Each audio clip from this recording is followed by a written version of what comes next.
Ayan, ayan si Ate Christy. Siya ang siya ang foreman dito sa construction.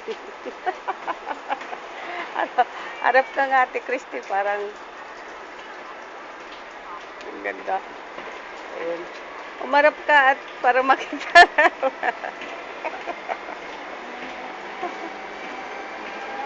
Alam mo yun. Ganun pala. Ayun yung mga babae na yon.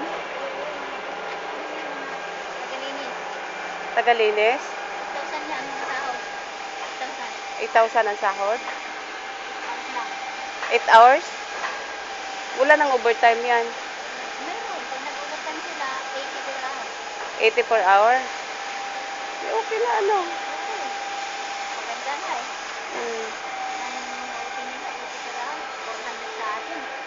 Magkano? 400. 400?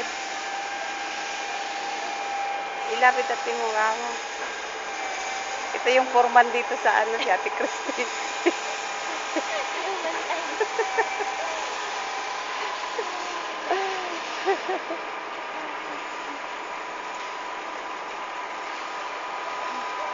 Ano yung opisina mo, Ate Christy? Upo ka doon sa opisina.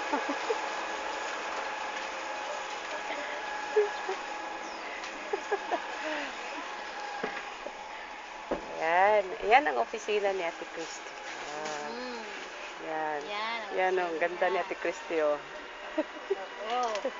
At sabi nila, wala daw kaming ano. Pero maganda naman kami. Pati puso.